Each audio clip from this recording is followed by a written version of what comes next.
बिस्मिल्लाहिर्रहमानिर्रहीम। अस्सलाम वालेकुम ख़वातीन व हज़रात। प्रोग्राम ऑन रिकॉर्ड के साथ जवाद शमसी आपकी खिदमत में हाजिर। नाज़रीन, बहुत शोर मचा हुआ है, डिस्ग्रेस वज़ीर आज़म की भी बातें हो रही हैं और ये शहबाज शरीफ के बारे में नहीं है, ये इमरान खान साहब के बारे में है, बानी पीटीआई के बारे में है। ऑक्सफोर्ड यूनिवर्सिटी के चांसलर के इलेक्शन की आमद है और उसमें जो बानी पीटीआई हैं वो पर तोल रहे हैं और चांसलर बनने के लिए वो एलिजिबल हैं या नहीं। एक सजा याफ्ता शख्स जो है किसी यूनिवर्सिटी का, जो कि कानून और आइन को बहुत मानने वाले लोग हैं और उसके ताबे होते हैं, क्या वहाँ इलेक्शन कॉन्टेस्ट कर सकता है? ये सवाल है। लेकिन हैरान कुन बात यह है कि इसके ऊपर आज हुकूमत बहुत तिलमिला रही है। उस्मा बुखारी साहिबा हों या अकील मलिक साहब हों, बड़ा उन्होंने प्रेस कॉन्फ्रेंस की है और उसमें बहुत सारे क्वेश्चंस उठाए हैं, सवालात उठाए हैं। हम उनके जवाब तलाश करेंगे, लेकिन कोशिश करेंगे कि तबसरा हम लें सीनियर लोगों से कि आगे क्या होगा। दूसरा एक बड़ा सेंसिटिव इशू है। ठीक है, स्ट्राइक हुई है, हमने देखा फैज़ हमीद साहब पाक फौज की तहवील में हैं, 9 मई पे भी बात हो रही है। बानी पीटीआई जो है उनके ऊपर भी बात हो रही है। मुकदमात किस तरह चलेंगे, सजाएं किस तरह होंगी, 9 मई किस तरह वाइंड अप होगा, क्लोज होगा, ये सवालात हैं। लेकिन साथ साथ ही दहशतगर्दी भी सर उठा रही है। अब जो दहशतगर्दी सर उठा रही है उसमें जीरो टॉलरेंस का अहद, एक तजदीद अहद किया है दोबारा, क्योंकि पहली जो ज़रब अज़ब थी वो नवाज शरीफ उस वक्त वज़ीर आज़म थे तो दहशतगर्दी से नुबरदाज वहां हुए थे, अमन लाए थे। अब शहबाज शरीफ साहब वज़ीर आज़म हैं और अज़्म इस्तेहकाम ऑपरेशन जो है वो जारी सारी है। उसके लिए पैसा भी मुख्तस कर दिया गया है, वफाकी काबीना ने अप्रूवल भी दे दी है। आज एपेक्स कमेटी के इजलास के बाद वज़ीर आज़म ने भरपूर किस्म की बातें की हैं। उन्होंने कहा जी जीरो टॉलरेंस होगी, दहशतगर्दी का मुकम्मल खात्मा किया जाएगा और बलूचिस्तान की तरक्की के रास्ते में हायल तमाम रुकावटें हम दूर करेंगे और तमाम लोगों को हम कॉन्फिडेंस में लेके चलेंगे, एतमाद में लेके चलेंगे। उसमें उन्होंने बार बार जिक्र किया, एक तो फौजी क़यादत वहां पे जो सूबाई लेवल पे ऑपरेशन में हिस्सा लेगी उसके सरबराह का, और दूसरी तरफ उन्होंने जो है वज़ीर आला बलूचिस्तान का भी बार बार तज़किरा किया कि इनकी सरबराही में हम अमल लाएंगे और यहाँ जो है सी पैक भी आगे बढ़ेगा और दीगर तरक्की वाले काम भी होंगे और लोगों के जो फ्यूचर है वहाँ वो रोशन फ्यूचर की उन्होंने नवीद दी है। जनाब मेरे साथ इस वक्त इन मौज़ूआत पे बात करने के लिए जानी पहचानी शख्सियत हैं, सहाफ़त के सुर्खेल हैं और द न्यूज़ के असाइनमेंट एडिटर हैं और सबसे बड़ी बात यह है कि इलेक्ट्रॉनिक मीडिया पे उनका बड़ा एक नाम है। मियाँ सैफ रहमान साहब किसी तारफ के मोहताज नहीं है। अस्सलाम वालेकुम मियाँ साहब। जी वालेकुम अस्सलाम। मियाँ साहब बहुत शुक्रिया, आपने हमें वक्त दिया प्रोग्राम के लिए।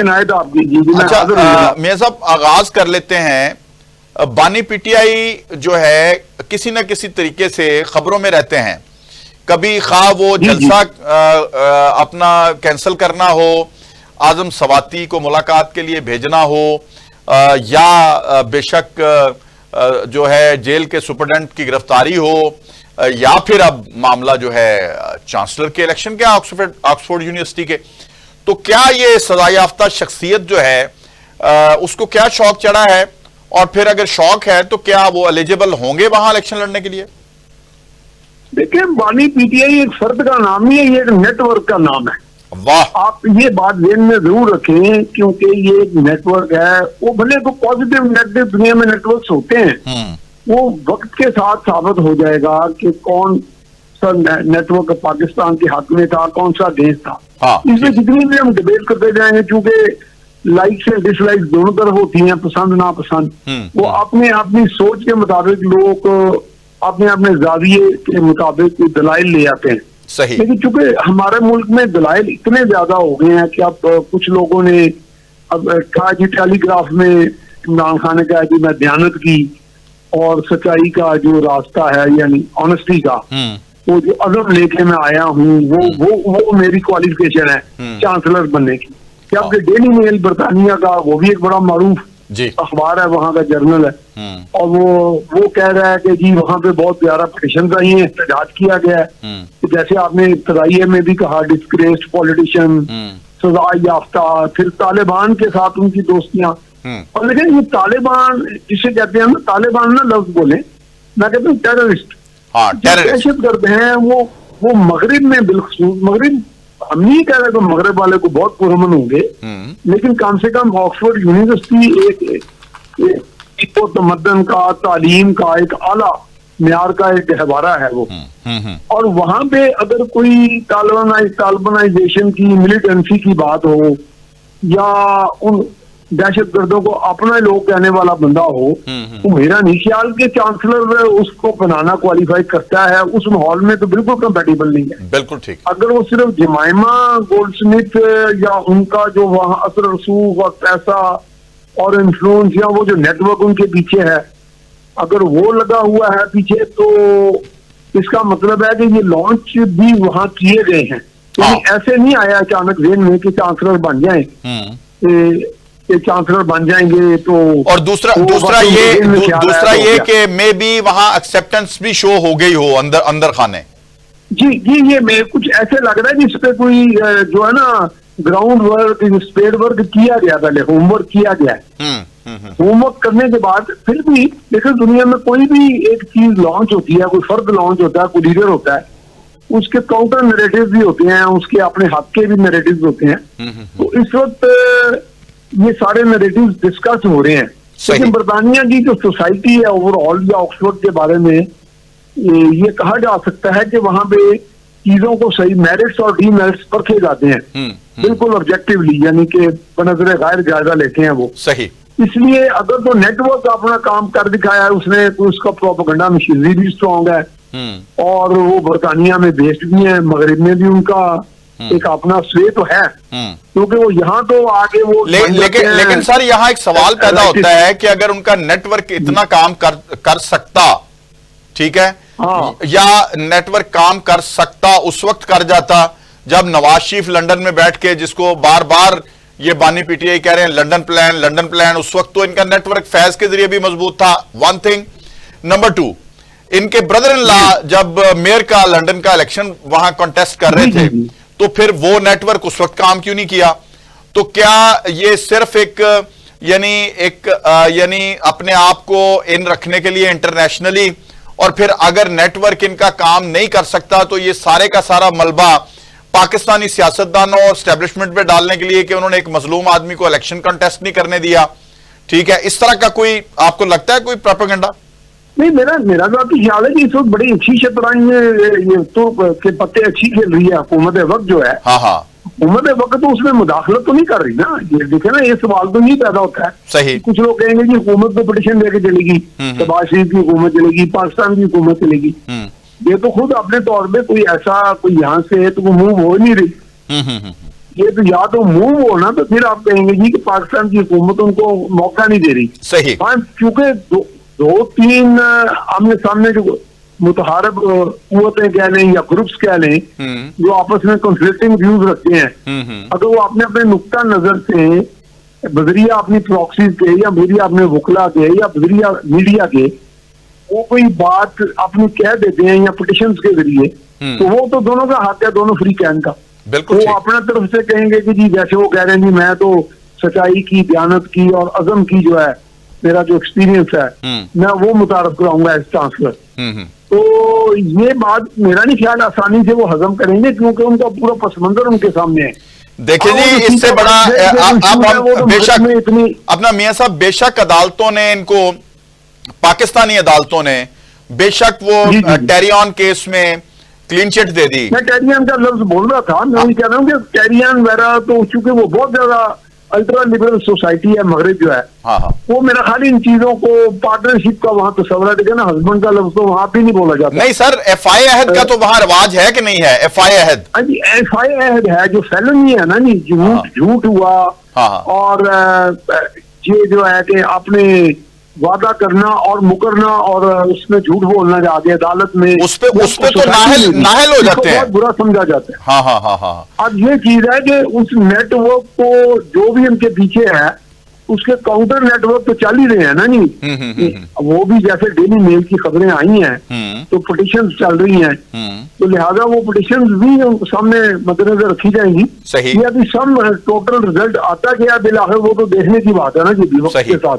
ठीक ठीक ठीक कह रहे हैं। अच्छा, और दूसरा ये कि हम आ जाएं थोड़ा अब, आज अलीमा खान ने भी बड़ी एक प्रेस कॉन्फ्रेंस कर दी, उस पे उन्होंने वो टेलीविजन ने ज्यादा उसको अहमियत तो नहीं दी, उसकी वजह मुझे समझ नहीं आई, अंडर डिस्कशन भी नहीं आई, बारहा अभी कुछ कर रहे हों हमारे प्रोग्राम के दौरान लोग तो वो एक अलग इशू है, लेकिन उन्होंने कुछ 4-5 बातें की आज। उन्होंने कहा है कि जी जेल में वो डंबल्स नहीं होते जो एक्सरसाइज के लिए होते हैं, वो मांगे हैं खान साहब ने, ठीक है, लेकिन ये इस तरह की खतरनाक चीज तो कैदी को प्रोवाइड नहीं की जा सकती जो अपने सर में मार ले। इसमें होता है कि कोई आहनी फुलादी चीज, आहनी बनी हुई है जो मेड चीजें हैं, ये जरा नॉर्मली नहीं रखी जाती। उसमें क्योंकि कैद में एक तहफ़्फ़ुज़ भी होता है ना, तहफ़्फ़ुज़ भी होता है और उसका पॉलिटिशियन भी है। ज़ाहिर है। एक दूसरा ये है कि एंजाइटी का शिकार भी तो अक्सर कैदी वहां होते हैं ना, जिन्होंने खुद को भी मार लेते हैं। हाँ, वो खुद को भी, और इस तरह उन्होंने कहा जी हमारे साहब खुद को मारने वाले कम है, लोगों को मारने वाले नहीं। लेकिन एक चीज है ना, वो कहते हैं जी मेरे साथ एक बंदा जो है वो पुलिस एहलकार जो है वो मुझे एक्सरसाइज करवा के 15-20 मिनट की वो ले लिया करे, ये अलीमा खान साहबा ने कहा है। दूसरा, उन्होंने 8 सितंबर के इलेक्शन की बात की है। तीसरा, उन्होंने जो है टेलीफोन पे बात करवाने की बात की है फैमिली के साथ, यानी उनके बच्चों के साथ लंदन में। और चौथा, उन्होंने कहा है जी खान साहब को जो है एक्सरसाइज के लिए प्रॉपर वक्त नहीं मिल रहा, और जो चीज ये मांगते हैं उसमें ये उनको तंग किया जाता है। और बार बार उन्होंने आज यकीन भी दिलाया कि मेरा सियासत में आने का कोई इरादा नहीं है। ये आप क्या समझते हैं कि अलीमा खान साहिबा, और उसके बाद आज जो इजलास हुआ है केपी के हाउस में, उसमें उन्होंने इमरान खान की रिहाई के लिए एक करारदाद की है अली अमीन गंडापुर ने, ये सारी दिखावे की चीजें हैं या क्या है?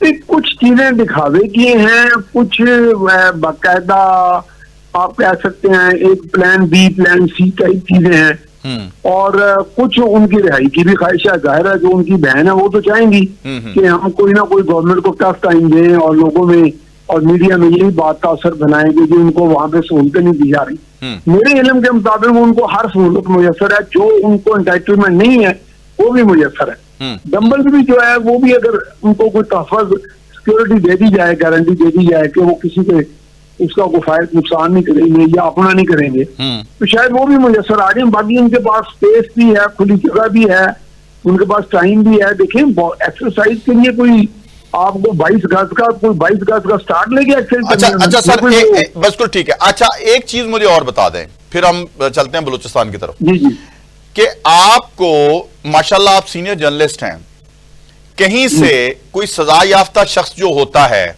जो जेल में कैदी होता है, वो सिवाय अपने हकूक के मुल्क की किसी अख्तियारी पोजीशन का या मुल्क के फ्यूचर का कोई स्टेक होल्डर हो सकता है या कहलवा सकता है? ये मेरे बड़े दिनों का सवाल मेरे ज़हन में था। नहीं, ये तो दुनिया का, देखें दुनिया में जितने भी कवानीन राइज हैं, पाकिस्तान के हों, बरतानिया के हों, यूएसए के हों, इनमें कोई इकदार मुश्तरक भी होती है। यानी कि जैसे सजा याफ्ता, देखेंगे मगरिब में एक लफ्ज बोला जाता है कि कुछ वहां जरा लोग इतराफ कर लेते हैं बड़ी आसानी से, अगर उसने बुराई की हो। यहाँ तो नहीं करते ना, खान साहब समेत और बाकी लीडर समेत। यहाँ तो वो कहते हैं ना कि मैं गलत हूँ, यहाँ तो मानते ही नहीं ना लोग, क्योंकि वहां कोई आदमी को सजा कभी हुई हो माजी में भी, तो वो कहते हैं I am an ex con. जिस तरह क्लिंटन ने, देखें नहीं, क्लिंटन ने, सदर क्लिंटन की मिसाल है। हाँ जी, वो कह देते हैं मैं एक्स कॉन्विक्ट हूँ, मैं सजा याफ्ता रह चुका हूँ। यानी कि अगर आपने मुझे जैसे भी ट्रीट करना है मुआशरे ने या कानून ने, लेकिन मैं मोतरफ हूँ कि मैं साबका सजा याफ्ता हूँ। इसलिए इस बात की वहां पे बहुत ज्यादा इस पे फोकस किया जाता है, तवज्जो दी जाती है कि बंदे को कानून ने किस तरह ट्रीट किया या कवानीन के मुताबिक ये कैसा चला। वो ऑक्सफोर्ड के बारे में तो हम यही तस्वर कर सकते हैं कि वहां कवानीन की जो पासदारी है, देखिए ना, सजा याफ्ता होना कवानीन की खिलाफ वर्जी और इर्तिकाब जुर्म की जो है ना वो अक्कासी करता है। बिल्कुल ठीक है। तो इसका तो मेरा नहीं ख्याल कि ऑक्सफोर्ड वाले इतनी आसानी से इस चीज को हजम कर लेंगे। बिल्कुल ठीक है। अच्छा, आगे बढ़ते हैं जी। आज अपेक्स कमेटी का इजलास हुआ, उसमें यानी हमने उसके बाद जो स्पीच सुनी है मोहतरम शहबाज शरीफ साहब की, वजीर आजम पाकिस्तान की, उन्होंने जितनी भी बातें की हैं उसमें मुझे एक तो बड़ी उनकी कन्विक्शन नजर आई कि उन्होंने कहा जी टीटीपी के साथ कोई बात नहीं होगी, ठीक है। दूसरा उन्होंने कहा जी दहशतगर्दों के साथ कोई बात नहीं होगी, अब इनका दहशतगर्दी का सर कुचला जाएगा। मुझे इतने सख्त लफ्ज जो हैं नवाज शरीफ के बाद दहशतगर्दों के बारे में आज जो है सुनने को मिले हैं। नवाज शरीफ ऐसी बातें किया करते थे अपने जमाने में। तो आपको क्या लगता है कि जी शहबाज शरीफ साहब जिस तरह से कन्विक्शन के साथ बार बार वो वजीर आला बलूचिस्तान का भी तस्करा कर रहे थे, वहां जो नासिर साहब जो फौज के वहां अपना सरबराही कर रहे हैं, वहां ऑपरेशन को अपना डील करेंगे, वो उनका भी तस्करा कर रहे थे। और मुझे बताइए कि ये कामयाबी तो यकीनन होगी। फिर उन्होंने सीपैक का भी तस्करा किया और कामयाबी की इसलिए भी इम्कानात हैं कि देखिए मुसल्लह अफवाज जब भी मुल्क को खतरा लाहक होता है किसी भी तरफ से, वो अपने ऑपरेशन उनको कानून और आईन इजाजत देता है, वो करते रहते हैं। आपको याद होगा कि शरीफ चौधरी साहब, जनरल शरीफ चौधरी साहब ने DGISPR ने चंद रोज कबल जो प्रेस कॉन्फ्रेंस की थी उसमें उन्होंने बताया था कि कितने हजार ऑपरेशन हो चुके हैं। यानी कि वो छोटे या बड़े पैमाने के ऑपरेशन होते रहते हैं, वो ऑथराइज्ड हैं। सही, क्योंकि मुल्क के दिफा में उनको ऑथराइजेशन है, कानून ने दी है। लेकिन अगर शहबाज शरीफ प्राइम मिनिस्टर के तौर पर और सरफराज बुख्ती बतौर वजीर आला इसको ओनरशिप दे देते हैं तो इसका मुअस्सर होने का एक बहुत अच्छी रास्ता निकलेगा। सही, तो ये बहुत अच्छा, यानी मैं समझ रहा हूँ कि इसको ओनरशिप दी गई हुकूमत पाकिस्तान की तरफ से, अवाम की मुंतखब एक हुकूमत की तरफ से कि जी आप तो ऑपरेशन कर रहे हैं, अब हम इसके साथ हैं। जिन मुल्क दुश्मनों का सर कुचलना है आपने, और अपनी पूरी फोर्स के साथ मुल्क की जो अथॉराइजेशन है कौम की तरफ से, हम उसमें आपके साथ हैं। आपको फंड चाहिए वो देंगे, आपको लॉजिस्टिक्स चाहिए वो हम देंगे। तो ये एक बड़ा हम आहंगी के साथ जो ऑपरेशन होगा, बिल्कुल ठीक, तो यकीनन हम समझ रहे हैं कि उनका सफाया हो जाएगा काफी हद तक। अच्छा, वो बार बार ये कह रहे हैं कि आर्मी चीफ की लीडरशिप में दहशतगर्दी को खत्म करेंगे, यानी आर्मी चीफ की लीडरशिप में दहशतगर्दी को खत्म करेंगे। ये जरा थोड़ा डिफाइन कर दें कौन के लिए। देखिए, एक तो चले मौजूदा आर्मी चीफ का भी एक अपना उनका पुरअज़म है वो इस हवाले से, और वो ये सारे चैलेंजेस को फेस कर रहे हैं। और उनका देखिए उनकी एक ही अप्रोच है कि मुल्क का जो तहफ़्फ़ुज़ फराहम करना है उसमें कोई लैतो लाल से काम नहीं लिया जाएगा, कोई ढील नहीं दी जाएगी। और ये बिल्कुल सही है। और वैसे भी हमारे मुल्क में क्या बल्कि दुनिया भर में चेन ऑफ कमांड के साथ मुसल्लह अफवाज चलती है। मुसल्लह अफवाज जो है कि वो होती तो पूरी फोर्स है, यानी नीचे से लेकर ऊपर तक, उसमें दरमियाने दर्जे के अफसरान हैं, नॉन कमीशन ऑफिसर्स हैं, जवान हैं, सिपाही जो महाजों पे खड़े हैं, उसमें कमांडर्स हैं, जिस तरह भी उन्होंने जिक्र भी किया सदर्न कमांड के, और इधर के लोग हैं। उसमें आपके आर्मी चीफ, जाहिर है वो तो आर्मी चीफ तो एक एपेक्स है ना जी। सही, वो तो एक चीफ है ऑफ द कंट्रोलिंग अथॉरिटी है इस सिस्टम के। वहां आर्मी चीफ भी अपने तौर पे अकेले फैसला नहीं कर रहे होते, उनके साथ एक पूरा कोर टीम होती है बैठी। ठीक ठीक, उनके साथ चीफ ऑफ जनरल स्टाफ होते हैं, DGMO होते हैं साथ बैठे हुए, और वहां पे बैठ के फैसले हो रहे होते हैं कि किस तरह ये ऑपरेशन करना है। सही, और कहाँ कहाँ से हमें दरपेश है खतरात। तो ये आर्मी चीफ का बिल्कुल साथ हम आहंग होना, और चीफ प्राइम मिनिस्टर का, चीफ मिनिस्टर का, ये मैं समझता हूँ इंशाल्लाह इससे बेहतर रिजल्ट आएंगे। बहुत बहुत शुक्रिया मोहतरम मियां सैफुर रहमान साहब हमारे साथ थे, और उन्होंने प्रोग्राम में अपनी तरफ से जितनी भी गुफ्तगू की है, यकीनन तनकीद बराए तामीर हमारा काम है और वही हम कर रहे हैं। और पाकिस्तान और रियासत पाकिस्तान के लिए बात होती है जितनी भी मेरे प्रोग्राम में होती है। हम ब्रेक पे जाएंगे, ब्रेक से जो ही वापस आएंगे तो प्रोग्राम का सिलसिला आगे बढ़ाएंगे। मेरे साथ रहिएगा।